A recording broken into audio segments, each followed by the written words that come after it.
எதுன்னு தெரியுமா? அது என்ன தேவர் தெரியுமா? அது என்ன ஊருன்னு தெரியுமா? தெரியுமா தெரியாதா? சாரி, எனக்கு தெரியாது. உலகத்திலேயே மின்னல் அதிகமா இருக்கிற இடம் எதுன்னு தெரியுமா? நம்ம எல்லாருக்கும் தெரியும், ரிவர்னாலே சில்லுன்னு தான் இருக்கும். ஆனா ஒரு ரிவர் மட்டும் எப்போ பார்த்தாலும் கொதிச்சுக்கிட்டே இருக்கும், அதாவது பாயிலிங்லேயே இருக்கும். அது என்ன தேவர் தெரியுமா? உலகத்திலேயே ஹையஸ்டான மவுண்டன் எது அப்படின்னா மவுண்ட் எவரெஸ்ட் தான். ஓகே, இந்த மவுண்ட் எவரெஸ்ட் வந்து அப்ராக்சிமேட்டா ஒவ்வொரு வருஷமும் 4 மில்லிமீட்டர் வரைக்கும் இன்க்ரீஸ் ஆகுது அதோட ஹைட்ல. அது எதனால இன்க்ரீஸ் ஆகுது அப்படின்னா, இந்தியன் பிளேட்டும் யூரேஷியன் பிளேட்டும் ஒருத்தர் மேல ஒருத்தர் புஷ் பண்றதுனால இதோட ஹைட் வந்து ஒவ்வொரு வருஷமும் 4 மில்லிமீட்டர் வரைக்கும் இன்க்ரீஸ் ஆகுது. நான்லாம் மின்னலா பார்த்தாலே பயப்படுற ஆள். மழை பெஞ்சா வெளியில போறதுக்கே யோசிப்பேன், இதுக்குடா போய்கிட்டு போய் ஏதாவது ஆச்சுன்னா என்ன பண்றதுன்னு. ஆனா ஒரு ஊர்ல பாத்தீங்க அப்படின்னா கிட்டத்தட்ட ஒரு 250 நாளுக்கு மேல அங்க மின்னல் வந்து இருந்துகிட்டே இருக்கும் எப்ப பார்த்தாலும். அது என்ன ஊருன்னு தெரியுமா? அந்த இடம் எங்க இருக்குன்னு பாத்தீங்க அப்படின்னா லேக் மரைக்கைபோ. அது எங்க இருக்குன்னா வெனின்சுலால இருக்கிற ஒரு லேக்.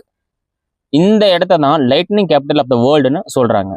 அதே அந்த இடத்துல மட்டும் ஒரு வருஷத்துல இவ்வளவு நாளைக்கு மேல மின்னல் இருக்கு அப்படின்னா, பகல் டைம்ல பாத்தீங்க அப்படின்னா வாமான ஈரக்காற்று வந்து மேல வரும்.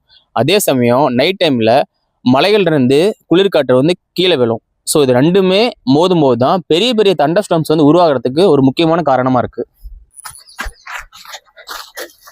நம்ம எல்லாருக்கும் தெரியும், ரிவர்னாலே ஜென்ரலா எப்படி இருக்கும்? சில்லுன்னு தண்ணி இருக்கும், கரெக்டா? ஆனா ஒரே ஒரு ரிவர் மட்டும் கிட்டத்தட்ட பாத்தீங்க அப்படின்னா 90 டிகிரி செல்சியஸ் வரைக்கும் இருக்கு. இந்த ரிவரை தான் ரிவர் ஆஃப் டெத்ன்னு சொல்றாங்க. இந்த ரிவருக்கு நேம் என்ன அப்படின்னா ஷனே திம்பிஷ்கா. இது எங்க இருக்கு அப்படின்னா பெரு கண்ட்ரில இருக்கிற ஒரு ரிவர். இதுல இன்ட்ரெஸ்டிங்கான ஃபேக்ட் என்னதுன்னா, இந்த ரிவரை சுத்தி ஆக்டிவான வல்கனாவோ எதுவும் கிடையாது. இருந்தாலுமே இந்த ரிவர் வந்து 90 டிகிரி செல்சியஸ் வரைக்கும் ஹீட்ல இருக்கு. இன்னைக்கு வரைக்கும் சயின்டிஸ்ட் பாத்தீங்க அப்படின்னா ரிசர்ச் பண்ணிக்கிட்டு தான் இருக்காங்க, எதனால இந்த ரிவர் மட்டும் இவ்வளவு ஹீட்ல இருக்குன்னு சொல்லி. இதே இந்த ரிவருக்கு வந்து ரிவர் ஆஃப் டெத்ன்னு சொல்லி நேம் வந்துச்சு அப்படின்னா 90 டிகிரி செல்சியஸ் வரைக்கும் இதுல ஹீட் இருக்கிறதுனால இதுல எந்த ஒரு அனிமலா இருக்கட்டும் இல்ல பேர்டா இருக்கட்டும் விழுது அப்படின்னா கொஞ்ச நேரத்திலேயே அதோட பாடி வந்து ரொம்ப சிவியரா பேர்ன் ஆகி இறந்துரும். இன்னைக்கு சொன்ன இன்ட்ரெஸ்டிங் ஃபேக்ட்லாம் உங்களுக்கு பிடிச்சிருக்குன்னு நினைக்கிறேன். நாளைக்கு இதே மாதிரி வேற இன்ட்ரெஸ்டிங் ஃபேக்டோட மீட் பண்ணலாம். Okay, bye bye. மறக்காம சப்ஸ்கிரைப் பண்ணுங்க.